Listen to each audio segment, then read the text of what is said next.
London, 1536. Before sunrise, while the cold cut through skin and ravels circled the tower's walls, a scaffold was hastily erected, but without a wooden block, without an axe. The king had summoned a French executioner, because his wife deserved to die with greater precision. Anne Boleyn, Queen of England, awoke to the damp smell of stone and certainty in her eyes. She would be beheaded by the very man who once promised eternal love. And even so, she chose to smile. My name is Danielle, and if you like me believe there are stories that were silenced because they revealed too much, then you're in the right place. This channel exists to unearth memories that kings tried to erase and to show that behind every forgotten name, there was someone who dared to live beyond expectations. Check if you already subscribed to the channel and tell me in the comments which country you're watching from. I always read them.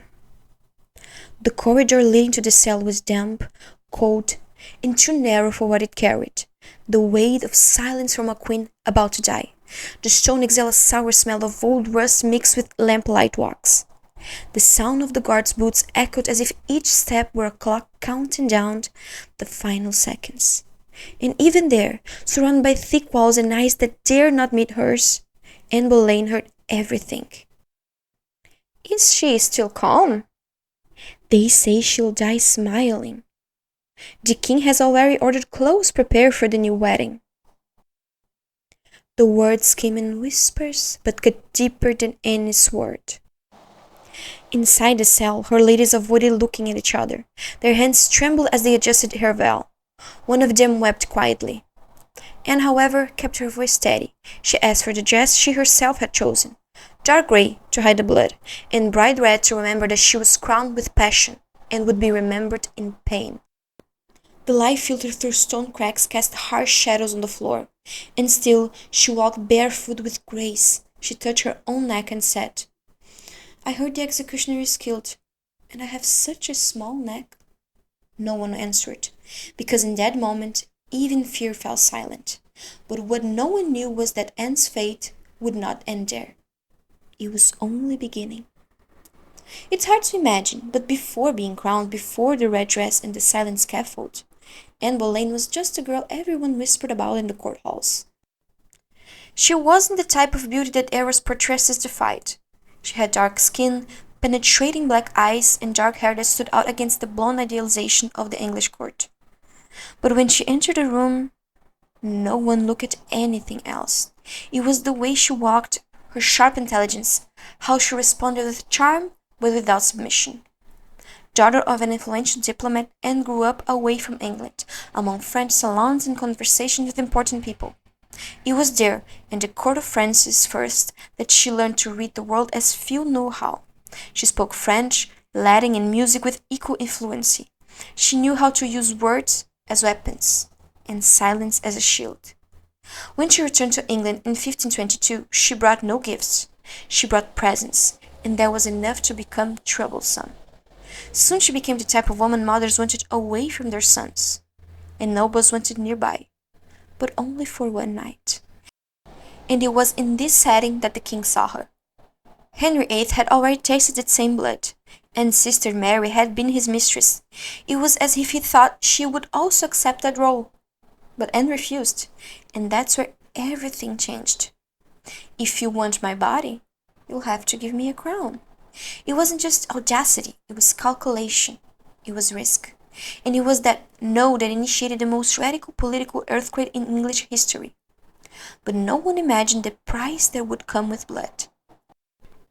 King Henry VIII was accustomed to snapping his fingers and watching the world bow. He was the type of a man who took what he wanted and paid later, if he chose to. No woman had ever refused his attention. Well, none until Anne Boleyn. While the palace corridors whispered about her uncommon charm, Henry approached certain she would be another conquest. After all, her sister Mary Boleyn had already worn his sheets. It was almost natural. The next in the family would follow soon after. But Anne, with the calm of someone who knows her own worth, returned the king's gaze with firmness and refused. If you want my body, your majesty, you'll have to give me a crown, The phrase fell like a stone in a still lake. The sound echoed beyond the palace. It was scandal, it was defiance, it was above all a dangerous game. Anne knew what she was doing. She knew she was a target of envy, hatred, and desire. She knew the throne was made of gold on the outside, but of daggers within. And even so, she didn't back down. Henry became obsessed. He began writing ardent letters, some with passages so intimate they were hidden for centuries. He sent rules, created titles for Anne's relatives, dismissed advisers who criticized her. But no gesture made her yield. This woman, who until recently walked discreetly through halls, now had the King of England at her feet, and the Vatican watching with attention. Because the king's marriage to Catherine of Aragon, the legitimate queen, was still standing and the church didn't recognize divorce, Henry pressured Rome. He begged, threatened, tried to convince the Pope to annul his union with Catherine. But there was no agreement. The throne of St. Peter would not bend to the will of a passionate monarch. That's when he did the unthinkable. He broke with the Catholic Church. He created his own faith, the Anglican Church. He declared himself supreme head of the new religion. And all of this because a woman who said no. While temples were emptied of images, monasteries plundered, and England plunged into a religious crisis, Anne remained on the margin of scandal, but at the center of power. She watched the chaos grow like someone observing the rising tide. And when the entire kingdom was restricted so she could wear a white dress, then, only then, did she say yes. The wedding was secret, quick, and full of haste. She was already pregnant. But what no one expected was that, instead of bringing peace, the daughter from this marriage would bring a new type of storm. And that this woman, now queen, would never be forgiven for having won without surrendering. Anne Boleyn's no didn't just change the course of a romance, it shifted the axis of a revolution. Henry, consumed by obsession, did what no English king had dared before. He broke centuries of obedience to the Church of Rome. He rejected papal authority, confiscated monasteries, distributed sacred lands as if they were political prizes, all to have the right to call Anne his wife and legitimize the child she carried in her womb. The crown was at stake. England's soul, too. The ceremony was performed in secret in January 1533. Few present, no papal blessing, in palpable haste. Anne was already pregnant, and the king needed to ensure the child would be born with a clean title. But society reacted with astonishment. In the street, people murmured that the king had been bewitched, that Anne was a new Jezebel, that a woman who demanded so much could only be possessed. In European courts, Henry became a laughingstock, and Anne a walking scandal. And while all this happened, she remained silent. She didn't beg for acceptance. She didn't defend herself in public.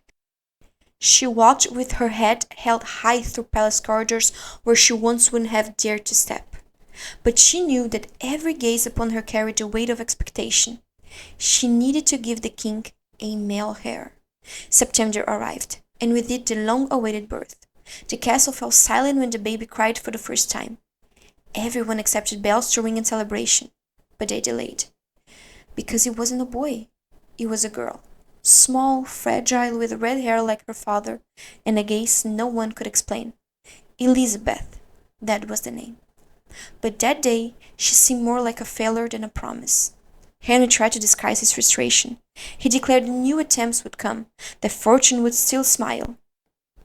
But something inside him changed. Slowly, silently. Meanwhile, Anne, recently crowned and still recovering, was reminded daily that her throne was conditional on what she would generate, not what she represented. She tried to establish herself as queen. She participated in councils, influenced reforms, protected scholars, and circulated Bible translations. Something bold, almost heretical at the time. Anne didn't want to be just a crowned wife. She wanted to be an active figure, a leader. But in the heart of the court, her image fragmented. And where there had once been desire and admiration, now grew the poison of resentment. And what Anne perhaps didn't know is that when a woman challenges power and doesn't deliver what was promised for her, revenge doesn't come quickly. It comes silently, and it comes from within the castle itself. And it was precisely this girl, born in silence and wrapped in disappointment, who would seal her mother's fate, and that of the kingdom. Elizabeth. The name echoed weakly through the palace corridors, as if it were merely a reminder of something that hadn't worked out. No crowd celebrated her birth, no coin was minted in her honor. The people wanted a prince, the king wanted a heir, and Anne, now with a crown on her head, held in her arms the opposite of all that. But she didn't lose heart.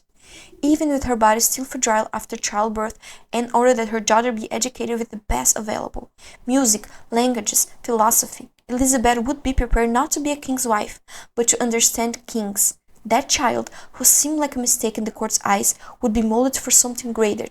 Anne knew this. She felt it. But the stone corridors also carry shadows. With each gesture of love, each demonstration of maternal affection, grew the discomfort of those around her, because she continued without fulfilling the only role that had granted her power, giving the king a man-child. The following year, Anne became pregnant again. Hope was rekindled. The people whispered. The court watched. The king, in silence, awaited the miracle that would keep everything in place. But it never came. The child was lost in the early months. Servants claimed to have heard screams. Other sources simply fell silent and never smiled as before. In 1535, another pregnancy. The atmosphere heated up again in the royal halls, but this time the tragedy was even crueler. Anne lost a child. And he was a boy. And the fetus was seen by doctors and nobles as proof that Anne's reign was an error of God's eyes. Henry didn't react with anger, he reacted with distance. The love that had once set the country ablaze now cooled with the speed of an endless winter. With each glance that didn't come, each door didn't open, Anne felt herself being pushed towards an abyss that no one dared to name. In the corridors of the court, they no longer asked when she would become pregnant again, but how much longer she would last. And Elizabeth, now with watchful eyes and suspicious silences, grew up witnessing her mother's slow demolition. What no one imagined was that this child rejected by the throne would one day walk where all those who despised her would be forgotten. But before that, Anne would have to pay the price. Not for a mistake, but for having dared to promise greatness and deliver the girl. And it was then that silence began to scream. After losing the male heir, Anne walked the corridors like a shadow of the woman who had set the throne ablaze. The brilliance was still there, in the dark eyes and upright posture. But there was a pain that seeped beneath her skin, a wound that not even the tile of a queen could disguise. In the royal bath, the servants spoke in whispers. The blood of the miscarriage had stained more than the sheets. It stained the king's patience. Henry no longer visited her frequently. He preferred the silence of the chapel and the discreet arms of Jane Seymour, a blonde lady-in-waiting, submissive and fertile. The contrast was too cruel. Where Anne was fire, Jane was mist. Where Anne spoke, Jane listened. And the king, tired of war, desire, and scandal, began to prefer the comfort of a mission to the intensity of confrontation. Anne noticed. She always noticed before everyone else. She sensed it in the cordon sense when something had changed. She sensed it in the way men looked at her with pity, and no longer with fear. She sensed it in the short smiles and long whispers. And it was too late. Because on the other side of the castle, Thomas Cromwell, the king's trustiest minister, was already waving the next move. He, who had once helped Anne rise, now moved the strings to see her fall. There was something in her audacity that threatened more than the throne. It threatened the very balance of the new regime. And to consolidate the new queen, well, the old one needed to disappear. But how do you erase a woman who transformed the country? With silence, with papers, with well-written lies. The first rumors were launched like a poison in clean water. She sleeps with musicians. She was seen with her own brother. She wishes for the king's death. Absurd accusations. But in the game of court, truth is worth less than its appearance. And Anne knew she was no longer seen as hope.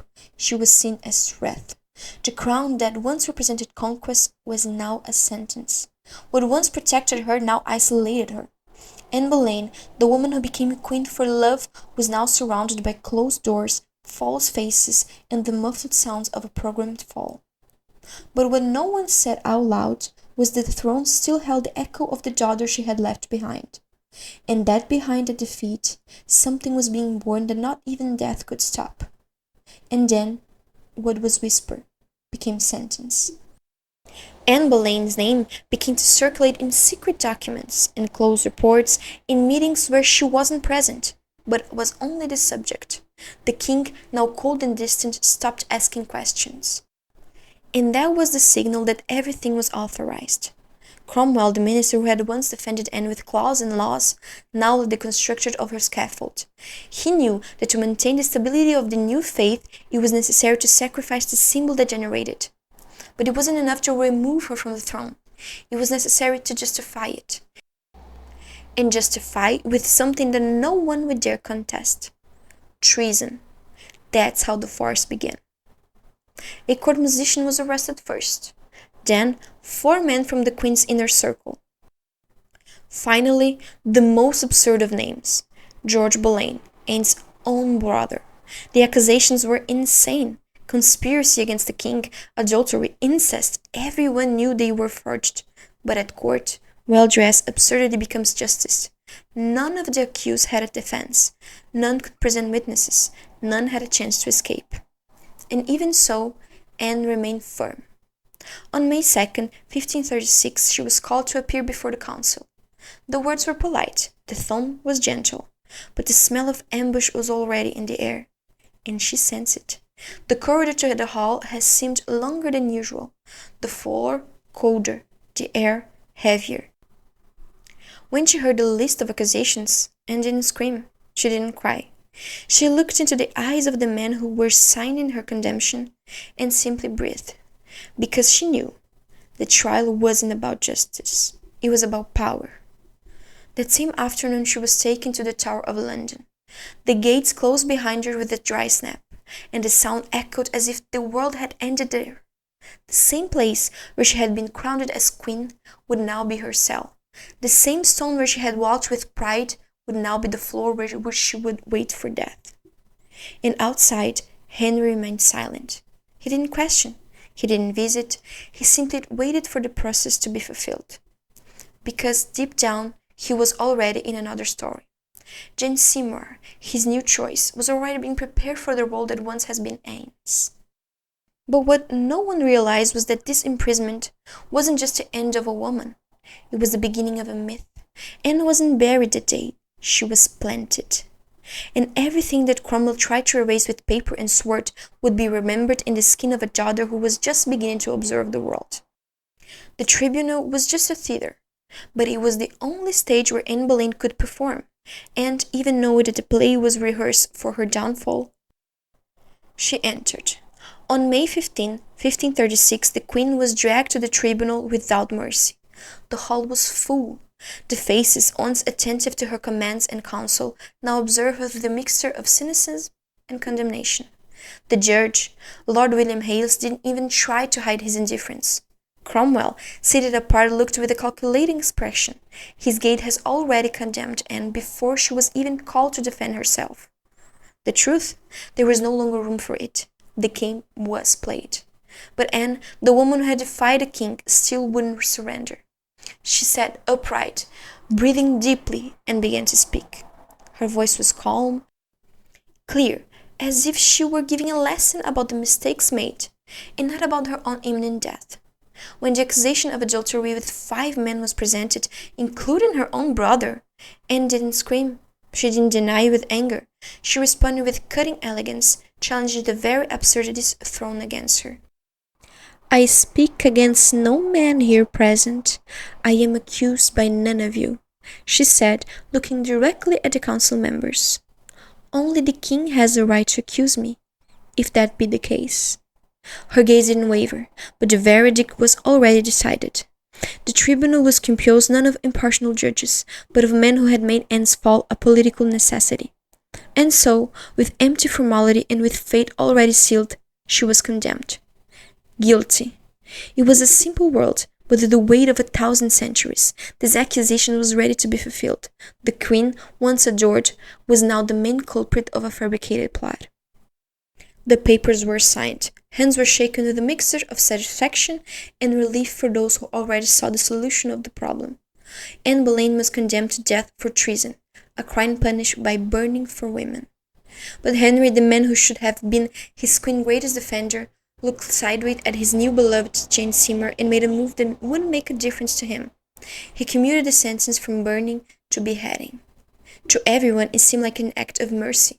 To Anne, it was a final humiliation, to die by a quick blow, without a body to be burned, without the crowd screaming, just a dry and definitive cut, the silence after the blade fell. And she knew that her fall wasn't just about an error of the heart. The error laid in the treacherous intentions of a court that already saw her as a disposable piece. As she was taken back to the Tower of London, the sound of her chains was no longer a prison, but an announcement of her definitive invisibility. On the morning of May 19, 1536, London's skies was grey, a colour that seemed to reflect the weight of Anne Boleyn's destiny. The Tower, which had once housed her dreams of power and love, was now a final prison, a place where silence echoed louder than any prayer. She was no longer the queen. She was no longer anyone. The appointed hour was noon. The sound of drum echoed in the streets. It was the music of the end. The prisoners of the tower, the guards, and even the wind seemed to wait. No word was spoken. Everyone knew what would happen. But it wasn't what most expected. Anne, dressed in a great mantle like a crown of ashes, walked toward the tower courtyard where the scaffold awaited. Beside her, her ladies-in-waiting accompanied her with almost automatic gestures. There were no tears, only the weight of an inglorious farewell. The few spectators began to gather, but the crowd was not what had been expected. Only 1,000 people, an insignificant number compared to her former power. The silence was almost respectful. Heads bowed, heads remused, as if they recognized not just the woman who was dying, but the symbol of an empire falling apart. The executioner's anticipation, the Frenchman, a man known for his skill, was at its peak, but there was something strange in the air. He did not move, not for the cut. The sound of his boots on the ground seemed too heavy for him. He was waiting, and the entire field seemed suspended in time. When Anne reached the top of the scaffold, she knelt. It was then that she noticed the absence of the block. Unlike tradition, where the head would rest, she would have to remain upright, without any support. With surprising calm, Anne looked at the executioner and asked with a subtle smile, "Where is my block?" He did not answer, and it was in this silence that he performed the trick, the less human failing of history. He asked out loud, almost as a distraction, "Where is my sword?" Anne, with an almost imperceptible movement, turned her head toward the sound. It was at that exact moment that the executioner delivered the blow with deadly precision. The blade cut her throat with a single movement, leaving no space for a scream, no space for a final breath. It was the mercy he had promised, and for her, the most bitter of all. When Anne's body fell, it was enveloped by an even deeper silence. The executioner raised her head, now separated from her body, and with an impersonal gesture proclaimed, "Thus perish the enemies of the king."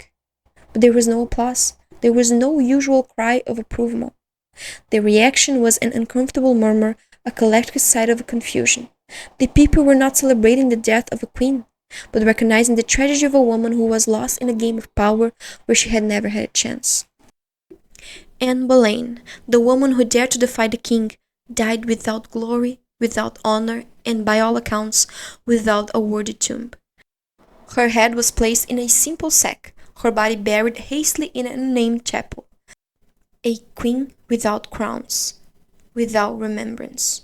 But what Henry VIII did not know, in ordering his wife's memory erased, was that Anne Boleyn had already planted the seed of the greatest monarchy England would ever know. And that seed would grow stronger than he could imagine. That day, May 19, 1536, began slowly. And while the grey sky stretched over London, Anne Boleyn, already within the walls of the tower, did not feel the weight of time passing. She woke early, as she always did, but the clock seemed to have stopped. The light filtered through the small stone windows was colder than ever, as if the sun itself was lamenting what was to come. The sentence had already been passed, the blow had already been planned, and yet the hours seemed to drag before her, defying the inevitable. During the morning, Anne received news that her execution would be postponed until noon, a cruel delay for someone who had already mentally prepared for death. The blow that was meant to be quick and relentless was extended, and with this, what should have been a dignified end became torture. Within her cell, the silence seemed muffled. With each step of her guards in the corridors, the sound seemed to grow like an echo of an imminent end. However, Anne, with the serenity that only women who had already faced the unthinkable could possess, received the news without losing her composure. She had already accepted her fate. Time, however, was the true executioner. Each second, each breath seemed more painful than the last. Anne, in her forced solitude, gave herself to prayer. She knew that the only comfort that remained was reconciliation with God, an act of faith in which she believed deeply. In one of her moments of prayer, she looked at the host in her hands and murmured with a soft voice, "For my salvation, I am free from the things from which I was condemned." It was a silent sight, a plea for mercy. As if in recognizing her destiny, Anne became more than a condemned woman. She became a sacred figure, not through the strength of her crown, but through her courage in the face of death. But the news of her postponement also brought new weight. Time now became her enemy. Lying on her bed, she felt expectation growing like pressure in her chest. Each passing minute was like an eternity. She could no longer reverse her destiny. And yet, the postponement that seemed to mock her, keeping her suspended in limbo between the present and death. The worst was not the cut of the blade she knew would come. The worst was the time that inexplicably stretched before her. She knew that her final moments had been robbed of what could have been a quicker, more dignified farewell. During the delay, Anne, in an attempt to maintain her dignity, said goodbye to the few ladies who were still by her side. She gave each of them a small gift, a prayer book, an embroidered handkerchief, a piece of jewelry. "Remember me, and how I ended," she told each one, her words laden with deep, almost prophetic meaning. Finally, at 12 o'clock, the sound of the drum that marked her final hour echoed louder than the beating of her own heart. Anne Boleyn's last moments was beginning to approach, and there was nothing left to do but wait. The moment arrived, and yet it was not a defeated woman who climbed the scaffold. It was the figure of someone who thought, broken by power, would not bow before death. Anne Boleyn, the woman who had defied the king and now walked with the dignity that an empire owed her, but would never again possess. The choices of the grey mantle, simple but laden with symbolism, contrasted with the vibrant color of her lost youth. Her face still maintained traces of a beauty, cruelly ignored by those who should have given her respect, and her steps echoed on the tower stone as if they were an echo of resistance, a final attempt to preserve her humanity. The crowd was small.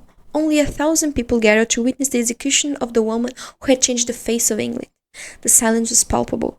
No shouting, no applause.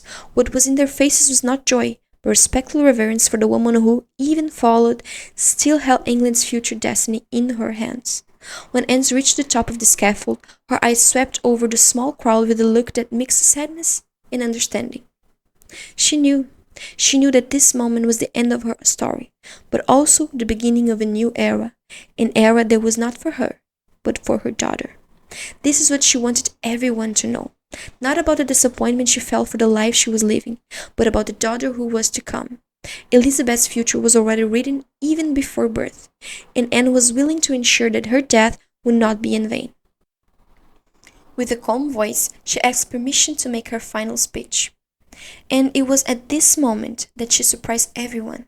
She did not accuse Henry, she did not attack her enemies. She spoke of only one thing: loyalty. "Good Christians, I come here to die according to the law, and therefore I will speak nothing against it. I come here to accuse no one, nor to speak of what I am accused. I only pray that God save the king, and that he reign over you for a long time. For there is no more gentle and merciful prince, and to me he was always a good, sovereign lord." The words were measured, precise. She did not question the reason for her death, did not plead for her life. Instead, she made herself submissive until the last moment. But with uncommon strength, her loyalty now became more powerful than any crown, stronger than disappointment. She no longer spoke for herself, she spoke for her daughter, for England, for the history that would still be told. As if, while dying, she was leaving something that would survive her, something that would continue to circulate, something that, deep down, was already in her daughter's blood. The executioner blades was then raised, but it was not the sword that stood out, it was the silence, the moment when a woman who would defy a king became a symbol for something greater than herself. When the blow fell, there were no cries for celebration. There was only the sensation of an end of a cycle. Anne's head was raised coldly, blood spilled, and with this, her death transformed into a memory. She would not die in oblivion, she would die to give life. After the blow, Anne Boleyn's body was treated with the same indifference with which disposable pieces are treated. The executioner now, with blood-stained hands, raised her head as if it were a trophy, but the scene was not accompanied by applause, but by a profound discomfort that hung in the air. The execution was not celebrated as the of a royal enemy. Anne Boleyn's execution was a silent condemnation, a cold and calculated demonstration of power. The queen's body, which once wore robes of majesty, was treated with total neglect. No honor, no sign of dignity was given to Anne after her death. No proper coffin was provided. A queen's body was placed in a simple arrow chest, like any piece of royal refuse. This was more than a simple death. It was an erasure. Henry VIII, the man who had taken her life, now tried to erase her memory. All images of Anne Boleyn were destroyed, her family's coat of arms removed from every palace, and her name struck from any official record. There was no longer any place for her in history. To the king, she was no longer a wife, but a shame. It was an attempt to eliminate her influence and erase any trace of the women who had defied the natural order. And yet he failed, because Anne Boleyn would not be forgotten. Her death, her forced erasure, would become, paradoxically, the foundation of the reign of a daughter who would transform England and her history itself. In the years that followed, Anne Boleyn's name would begin to gain strength once more.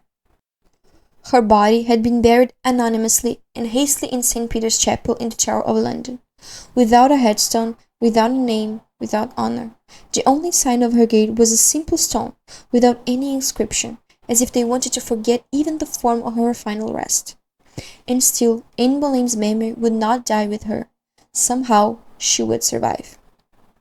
Years passed, and the daughter she had left behind, Elizabeth I, ascended to the throne.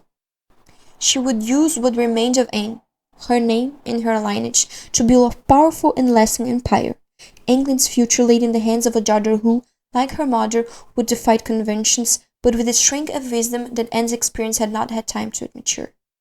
What Anne did not know in the final moment, kneeling in the scaffold, was that her struggle, her death, her pain would become the foundation of the most glorious reign England had ever known.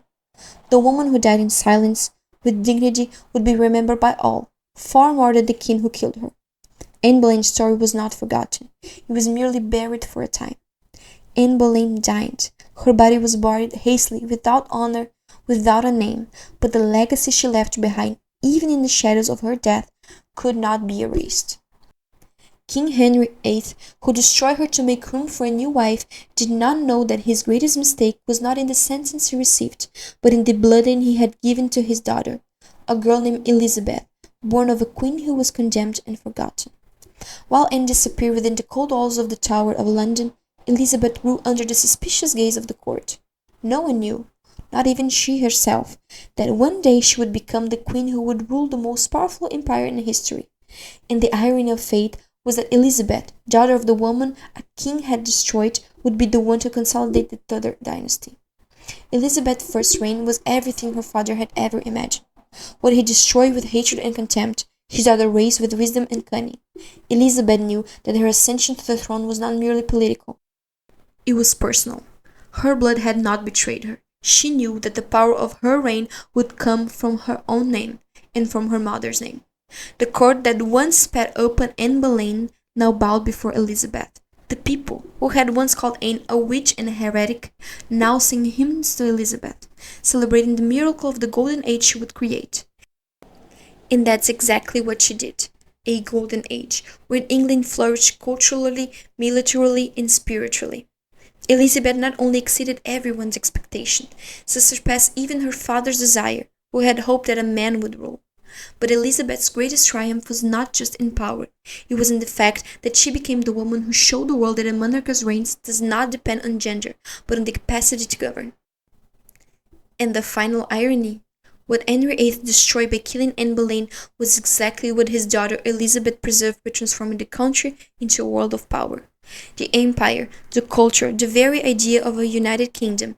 All of this was built upon the blood and the name of the woman the king had ordered silenced. In the end, it was not Henry who wrote the legacy. It was Anne. It was her daughter who carried it to the top. And the empire that Henry had tried to conquer with his force and destruction, Elizabeth built with intelligence, respect, and deep reverence for the memory of the mother she never knew. The king may have erased Anne's name from the official history, but destiny, its an infinite irony, ensured that it would be her daughter who would take his place, not only in the people's hearts, but in England's eternity. Time passes, but memory, that strength and powerful force, never completely fades. Anne Boleyn had been erased from history by the man she loved, by the man who, in his blindness and fear, thought he could erase her presence forever. Her name was struck out, her images destroyed, her tomb abandoned and unmarked. But Anne Boleyn's memory, the one that powerful tried to destroy, was not erased. About 20 years after her death, her daughter Elizabeth I ascended to the throne. What began as a story of pain and rejection for Anne transformed into a legacy that her daughter would use to cement her own greatness. Elizabeth's reign, during which England lived its golden age, was built upon her mother's ruins. The woman that Henry had despised, the woman he had sent to death and tried to erase from history, was in truth the foundation of what Elizabeth would represent. And Anne Boleyn symbol, transformed into memory and myth, spread throughout the empire her daughter created. It was the daughter of Anne could not give to the kingdom who now took it and made it shine. And more profoundly, what had been erased with such force, what was buried in a nameless tomb, would gain new meaning, not as tragedy, but as triumph. Anne unknowingly had planted the seed for England's glorious future. Her daughter, whom Anne would never see grow up, now used the strength of her lineage to transform suffering into political and cultural victory, a victory that would extend for centuries. What seemed like a definitive loss became, with time, a symbol of resistance and feminine strength. After so many years passed, in 1876, during a restoration of St. Peter's Chapel in the Tower of London, something remarkable happened. During excavations, the remains of a body were found. A woman with a delicate structure and a small head that matched Anne Boleyn's description. The story of the woman who had been cast into oblivion by Henry VIII was finally being rescued by the very earth that had tried to erase her. In 1933, the British Museum displayed the bones that probably belonged to Anne Boleyn. She who had been neglected and forgotten was now being treated with the dignity she deserved. Anne Boleyn's name returned to the place it should have never left, in history. And so, what began as an attempt to erase her memory became one of history's greatest ironies. Anne Boleyn, the rejected woman, the symbol of royal contempt, would become, paradoxically, the foundation upon which her daughter would build a reign of glory, not just on the throne, but in the memory of a people who learned to revere the sacrifice and strength of a woman. Today, Anne Boleyn is remembered not for the injustice she suffered, but for the silent revolution she provoked. Her daughter, Elizabeth I, made her death a sacrifice that generated a golden age for England, forever marked by her struggle, her courage, and above all, by her memory. Anne Boleyn's story was not erased, it was only temporarily hidden, and with time, it resurged, stronger, more alive, more eternal. If this story touched you, if you too believe that true greatness often springs from pain and loss, subscribe to the channel now, because in the next video we'll reveal the truth behind another great mystery of history. What really happened in the final days of another monarch who changed the course of the world, but had their name erased by their own empire? You won't want to miss it.